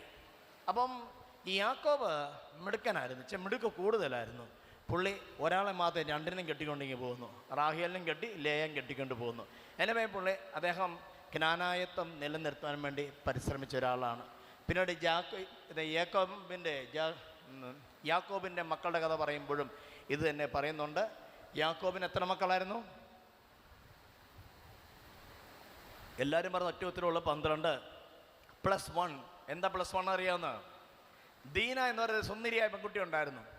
അവളൊരു വൈകുന്നേരം നടക്കാൻ പോയതാ. ഹിവ്യപ്രഭു അവളെ പ്രേമിച്ചു. അവനവളെ കെട്ടിയേ മതിയാകുള്ളൂ. വീട്ടിൽ വന്നു ചോദിച്ച വൃദ്ധനായ യാക്കോബ് ഒരു തരത്തിൽ പിന്നെ പറഞ്ഞയച്ചു. ചെറുക്കൻ പോയി അപ്പനെയും കൂട്ടിക്കൊണ്ട് വന്നു. കല്യാണം നടത്തിയേ പറ്റുള്ളൂ എന്നുള്ള നിലപാടെടുത്തു. അദ്ദേഹത്തിൻ്റെ യാക്കോബിൻ്റെ 2 മക്കൾ ശെമയും ലേവിയും അവരുടെ വാളെടുത്തു പോയി ഹിവ്യപ്രഭുക്കന്മാരെ എല്ലാം വെട്ടിക്കൊന്നു കളഞ്ഞു, സ്വന്തം പെങ്ങളെ മറ്റു ജാതിക്ക് കൊടുക്കാതിരിക്കാൻ വേണ്ടി. ഇന്ന് നമ്മുടെ ചില മിടുക്കന്മാരുണ്ട് കേട്ടോ. അവൻ സ്വന്തം പെങ്ങളെ നോൺ കനാനായി കെട്ടിക്കും. അവൻ കെട്ടുന്ന ചെറുക്കൻ UK ആണെങ്കിൽ അല്ലെങ്കിൽ ഓസ്ട്രേലിയ ആണെങ്കിൽ കെട്ടിക്കും. കെട്ടിച്ച് കഴിഞ്ഞിട്ട് അവനോട് ഒരുത്തനെ ഞാൻ ചോദിച്ചു, എടാ നീ എന്തിനാടാ ആ പെണ്ണിനെ പുറത്ത് കെട്ടിച്ചത്? നമ്മുടെ കൂട്ടത്തിൽ നമുക്ക് ആലോചിക്കാൻ മേലായിരുന്നു. അപ്പോൾ അവനോട് ഉത്തരം പറഞ്ഞ അച്ഛാ നമ്മുടെ കൂട്ടത്തിൽ കൊള്ളാവുന്ന ആമ്പിള്ളാരൊന്നും ഇല്ല, അവൻ്റെ പുറത്ത് കെട്ടിച്ച്. ഇവന് കല്യാണം ആലോചിക്കുക. ഇവൻ എന്നോട് വന്ന് വെച്ചാൽ നമ്മുടെ കൂട്ടത്തിൽ ഒരു പെങ്കൊച്ചനെ വേണമല്ലോ. ഞാൻ ഇവിടെ കൊള്ളാവുന്ന ആമ്പിള്ളാരൊന്നും ഇല്ലടാ, അതുകൊണ്ടാണ് കെട്ടിക്കാതെ. സ്വന്തം പെങ്ങളെ പുറത്ത് കെട്ടിച്ചിട്ട് അവൻ ജ്ഞാനം കെട്ടാൻ നടക്കുക. അതുകൊണ്ട് എല്ലാവരും ഓർത്തണം, നമ്മൾ പുറത്ത് കെട്ടിക്കരുത്. കർത്താവും പറയുന്നുണ്ട്, യഹോവയെ ദൈവം പറയുന്നുണ്ട്, നിങ്ങൾ മറ്റുള്ളവർക്ക് നിങ്ങളുടെ മക്കളെ കൊടുക്കുകയോ അവരുടെ മക്കളെ നിങ്ങൾ എടുക്കുകയോ ചെയ്യരുത്. ഇത് വേദപുസ്തക പാരമ്പര്യമാണ്. മോനെ നെക്സ്റ്റ് സമയമായോ? ഓക്കെ. ഈ ബാബിലോണിയൻ എക്സൈൽ എന്ന് പറയാതെ പോകാൻ പറ്റത്തില്ല കേട്ടോ. യഹൂദന്മാർ യഹോവയോട് പാപം ചെയ്തപ്പോൾ ഇവർ പ്രവാസത്തിലയക്കുകയാണ് ദൈവം. യഹൂദന്മാർ നെബൂഖദ്നേസർ രാജാവിൻ്റെ ബാബിലോൺ എന്ന് പറയുന്ന സ്ഥലത്ത്, ബാബേൽ എന്ന് മലയാളത്തിൽ പറയും, ബാബേൽ എന്ന സ്ഥലത്ത് പോയി 70 വർഷം താമസിച്ചു. 70 വർഷം താമസിച്ചിട്ട് തിരിച്ചു വരുമ്പോൾ അവർ യെരുശലേം പട്ടണം പണിയുവാനും ദേവാലയം പണിയാൻ വേണ്ടി അവർ ആഗ്രഹിച്ച് തിരിച്ചു വരികയാണ്. തിരിച്ചു വന്നപ്പോൾ എസ്രയുടെ പുസ്തകത്തിൽ അത് പറയുന്നുണ്ട്, ബുക്ക് ഓഫ് എസ്ര. അവിടെ എസ്ര ഒരു കഠിന നിയമം കൊടുക്കുന്നുണ്ട്. പുറത്തുനിന്ന് വിവാഹം കഴിച്ചവർ അവരുടെ ഭാര്യമാരും മക്കളുമായി അവർ മടങ്ങിപ്പോകണം. കാരണം ഇവിടെ വരുന്ന പ്യുവർ ലീനേജ്, പ്യുവറായ ശുദ്ധമായ വംശാവലി മാത്രമേ യഹോവയെ ആരാധിക്കാൻ വേണ്ടി എന്നോടൊപ്പം വരാവുള്ളൂ എന്നുള്ള ശക്തമായ ഒരു തീരുമാനമെടുത്തു. അപ്പോൾ വേദനയോടുകൂടി ഇവരുടെ അങ്ങനെയുള്ള ഭാര്യമാരെയും മക്കളെയും പറഞ്ഞു വിടുമ്പോൾ മാക്സ് ഡിമോണ്ട് എന്ന് പറയുന്ന ഒരു യഹൂദൻ എഴുതിയ പുസ്തകമുണ്ട്, ജീവ്സ് ഗോഡ് ആൻഡ് ഹിസ്റ്ററി. ആ പുസ്തകത്തിൽ പറയുന്നുണ്ട് വേദനയോടുകൂടിയാണ് അവരെ തിരിച്ചയക്കുന്നത്. അത്രമാത്രം അവർക്കവിടെ ഉണ്ടായിരുന്നത്. കാരണം പ്രിയപ്പെട്ട ഭാര്യയും മക്കളൊക്കെ തിരിച്ചയക്കുക. ചില ആളുകൾ ഞങ്ങളങ്ങനെ പോകുന്നില്ല എന്ന് പറഞ്ഞ് ഈ ഭാര്യമാരുടെ മക്കളോട് തിരിച്ച് അവർ ബാബിലോണിലേക്ക് തന്നെ പോയി, ബാക്കിയുള്ളവർ യെരുശലേമിലേക്ക് പോവുകയും ചെയ്തു. അത് വേദപുസ്തകം പാരമ്പര്യം ഞാൻ പറഞ്ഞെന്ന് മാത്രം. അപ്പം നമ്മൾ ഇവിടെ ലക്ഷ്യം ഞാൻ പറയുകയുണ്ടായി, to maintain our distinctiveness, social individuality and ethnic identity. നമ്മുടെ ജ്ഞാനായ തനിമ കാത്തു സൂക്ഷിക്കുക എന്നുള്ള ഒറ്റ ലക്ഷ്യമേ ഉള്ളൂ. ഒരഹങ്കാരവും നമുക്കില്ല, ഒരു സവർണ മനോഭാവവുമില്ല. നമ്മൾ വലിയ പുള്ളികളാണെന്ന് ചിന്തിക്കുകയും വേണ്ട. റിച്ചാർഡ് മൈക്കിൾ സുരേഷ്കി എന്ന് പറയുന്ന ഒരു അമേരിക്കക്കാരൻ ജ്ഞാനാക്കാരെ കുറിച്ച് പഠിക്കുവാൻ കേരളത്തിൽ വന്നതിന് ശേഷം അതേ എഴുതിയ പുസ്തകമാണ്, പുസ്തകത്തിൻ്റെ പേര് ബ്ലഡ് വെഡിങ്, ബ്ലഡ് വെഡിങ് ജ്ഞാന Christians of Kerala. Blood wedding അദ്ദേഹം ഉദ്ദേശിക്കുന്നത് സ്വന്തം സമൂഹത്തിൽ തന്നെ വിവാഹം കഴിക്കുന്ന ആളുകൾ. അദ്ദേഹത്തിൻ്റെ പുസ്തകം എൻ്റെ കയ്യിലുണ്ട്. ആ പുസ്തകത്തിൽ അദ്ദേഹം പറഞ്ഞിരിക്കുന്നത് അവരവരുടെ തനിമ കാത്തു സൂക്ഷിക്കുക, അത്രയേ ഉള്ളൂ നമ്മുടെ ലക്ഷ്യം. നമ്മൾ വലിയ പുള്ളികളായിട്ടൊന്നുമല്ല. ഈ ജ്ഞാനായത്വം നിലനിൽക്കുന്നില്ലെങ്കിൽ പിന്നെ ദർ ഇസ് നോ മോർ ജ്ഞാനായ, പിന്നെ ഈ പറയുന്ന ജ്ഞാനായ കോൺഗ്രസിൻ്റെ വാർഷികത്തിനൊന്നും പ്രസക്തിയില്ല. അപ്പോൾ ഇത് നിലനിർത്തേണ്ടത്, മുന്നോട്ട് കൊണ്ടുപോകേണ്ടത് നമ്മുടെ ഉത്തരവാദിത്തമാണ്. ഞാൻ അവസാനിപ്പിക്കട്ടെ. ഏറ്റവും അവസാനമായി ലാസ്റ്റ് തീർന്നോ? ഒരു സ്ലൈഡ്. ഈ north east south east division, വടക്കും ഭാഗം തെക്കും ഭാഗം വിഭജനം കേട്ടിട്ടുണ്ടോ? നമുക്കറിയാമല്ലോ, നമ്മൾ കനാനായക്കാരല്ലാത്ത ക്രിസ്ത്യാനികൾ പറയുന്നത് എന്താ? വടക്കും ഭാഗം ക്രിസ്ത്യാനിയാണ്. അവരെ നമ്മൾ മാർജിനലൈസ് ചെയ്യുന്നതല്ല കേട്ടോ, അവരെ തള്ളിപ്പറയുന്നൊന്നുമല്ല. വടക്കും ഭാഗ ക്രിസ്ത്യാനികൾ എന്ന് നമ്മൾ പറയുമ്പോഴും അവരെ ബഹുമാനത്തോടെ തന്നെ കാണുന്നത്. ഈ ജ്ഞാനായക്കാർ ഒരുമിച്ച് നിൽക്കുന്നു, അവരെ കുറച്ചാളുകൾ ഈ വിഭാഗം വിട്ടുപോകുന്നു. അപ്പോൾ അവർ ഇതിൽ വിട്ടുപോകുന്നു, അവർ വടക്കും ഭാഗ കൂട്ടത്തിൽ ചേരുക എന്ന് പറയും. അപ്പോൾ ഈ ലോകമെമ്പാടും നിലനിൽക്കുന്ന ഒരു സത്യമാണ്, വടക്കും ഭാഗ തെക്കും ഭാഗ വിഭജനം പോലും ജ്ഞാനായക്കാരുടെ എൻഡോഗമിയുടെ ഒരു ലക്ഷണമാണ്. ഞാൻ ആദ്യം ഇത് പുസ്തകം ഇതിൻ്റെ തീസിസ് എഴുതാൻ ശ്രമിച്ചപ്പോൾ എൻ്റെ പ്രൊഫസർ എന്നോട് പറഞ്ഞൊരു കാര്യമാണ്, ജ്ഞാനായക്കാരുടെ ചരിത്രം പറയുമ്പോൾ 1882 മുതലല്ലേ പറയാനുള്ളൂ. അറിയാമല്ലോ അല്ലേ? നമ്മുടെ ഈ പള്ളി വെച്ചതാണ് ജ്ഞാനായ കമ്മിറ്റി, അതുമാത്രമല്ലേ പറയാനുള്ളൂ. ഞാൻ പറഞ്ഞു, അച്ചോ അതിന് മുമ്പ് ജ്ഞാനായക്കാർ അവരുടെ ഐഡൻറ്റിറ്റി മെയിൻറ്റെയിൻ ചെയ്തുകൊണ്ടാണ് ഇവിടെ ഒരു കമ്മിറ്റി കൂടാനിടയായി തീർന്നത് അല്ലേ? അങ്ങനെ നമ്മളങ്ങനെ നിലനിർത്തുന്നില്ലായിരുന്നെങ്കിലോ, ഇല്ലെങ്കിൽ ഇന്നിപ്പോൾ ഈ സമാപന സമ്മേളനമോ അല്ലെങ്കിൽ എന്തെങ്കിലും പരിപാടി നടക്കുമായിരുന്നു. അതുകൊണ്ട് ഇത് നിലനിർത്തുക എന്ന് പറയുന്നതാണ് കാലഘട്ടത്തിൻ്റെ ആവശ്യകത. മറ്റുള്ളവരുമായി വിവാഹ ബന്ധത്തിൽ ഏർപ്പെടരുതെന്ന് പറയുന്നത് ഇത് നിലനിർത്താൻ വേണ്ടി മാത്രമാണ്. അതിന് നമുക്കൊരു കമ്മിറ്റ്മെൻ്റ് ഉണ്ട്. ആ കമ്മിറ്റ്മെൻറ്റ് കാത്തു സൂക്ഷിക്കുവാൻ എല്ലാവർക്കും ഉത്തരവാദിത്തമുണ്ട്. ഞാൻ എൻ്റെ ക്ലാസ് ഇവിടെ അവസാനിപ്പിക്കുകയാണ്. ഇതൊരു നിങ്ങളൊന്ന് പ്രബോധിപ്പിക്കുക എന്ന് മാത്രമാണ് ഞാനിതുകൊണ്ട് ഉദ്ദേശിക്കുന്നത്. ഇത് കേട്ടുകൊണ്ടിരുന്ന മുതിർന്ന ആളുകൾക്ക്, മക്കളോടും കൊച്ചുമക്കളോടും പറഞ്ഞു കൊടുക്കാനൊരു അവസരം ഉണ്ടാകട്ടെ. കുഞ്ഞു കൂട്ടുകാർക്ക് അവരുടെ ഭാവിയിൽ അവർക്കൊരു സ്പാർക്കായിട്ട് കിടക്കട്ടെ. ഓൺലൈനിൽ കേൾക്കുന്നവർ ജ്ഞാനായ എൻഡോഗമിൻ്റെ റിലവൻസ് അത് കാത്തു സൂക്ഷിക്കുന്നതിന് പ്രബുദ്ധരാകട്ടെ. പ്രത്യേകിച്ച് കേരളം വിട്ട് ഇന്ത്യ വിട്ട് നമ്മുടെ ഒത്തിരി പിള്ളേരെ പുറത്തേക്ക് മൈഗ്രേറ്റ് ചെയ്യുന്നുണ്ട്. നിങ്ങൾക്ക് നല്ല രീതിയിൽ ഈ എൻഡോഗമി നിലനിർത്താൻ നിങ്ങൾക്ക് സാധ്യമാകും. അവിടെ പുറത്ത് ചെന്നിട്ട് പിന്നെയും ഈ എൻഡോഗമി ബ്രേക്ക് ചെയ്യുന്ന ആളുകളെയും കാണുന്നുണ്ട്. അത് നമുക്കിതിനോടുള്ള കമ്മിറ്റ്മെൻറ്റിൻ്റെ കുറവാണ്. നല്ല യുവാക്കിൻ തിരുമേനി പറഞ്ഞ പോലെ ഒരു കമ്മിറ്റ്മെൻ്റ് ഉണ്ടാകണം. ഇതെൻ്റെ സമുദായമാണ്, ഇത് നിലനിർത്തേണ്ടത് എൻ്റെ ഉത്തരവാദിത്വമാണ്. തലമുറകളെ ഞാനിത് പഠിപ്പിക്കും. അമ്മമാരുടെ ശ്രദ്ധയിലേക്ക് പറയട്ടെ, നിങ്ങളുടെ കുഞ്ഞുങ്ങളെ പാട്ട് പാടി ഉറക്കുമ്പോൾ നിങ്ങൾക്ക് പാടാൻ പറ്റിയൊരു പാട്ടാണ് പിഴവഴിക്കോ നിറമൊഴിഞ്ഞോ തൻ്റെ നിറം നകന്ന പോലെ. ജ്ഞാനക്കാരൻ കൊച്ചൻ ഈ പാട്ട് കേൾക്കുമ്പോൾ ഉറങ്ങിക്കോളും കേട്ടോ. അതിന് നിങ്ങൾ വേറെ പാട്ട് താരാട്ട് പാട്ടൊന്നും കണ്ടുപിടിക്കേണ്ട കാര്യമില്ല. നമ്മുടെ പാട്ട് പഠിപ്പിക്കണം, തലമുറയെ പഠിപ്പിക്കണം. ഇന്ന് സൺഡേ സ്കൂളിലൊക്കെ ഞാനായി ട്രഡീഷൻ വളരെ ശക്തമായിട്ട് പഠിപ്പിക്കുന്നുണ്ട്. പ്രത്യേകിച്ച് പുരാതന പാട്ടുകൾ ഇപ്പം മത്സരമുണ്ട്, ഇവിടെ സൺഡേ സ്കൂളിൽ മത്സരമുണ്ട്. ഇത് നിലനിർത്തേണ്ടത് നമ്മുടെ ആവശ്യകതയാണെന്ന് ഓർപ്പിച്ചുകൊണ്ട് ക്ലാസ് ഒരു അവസാനിപ്പിക്കുന്നു. ദൈവം നിങ്ങളെ അനുഗ്രഹിക്കട്ടെ. Thank you. Thank you. വളരെ മനോഹരമായ രീതിയിൽ എല്ലാവർക്കും മനസ്സിലാകുന്ന രീതിയിൽ തന്നെ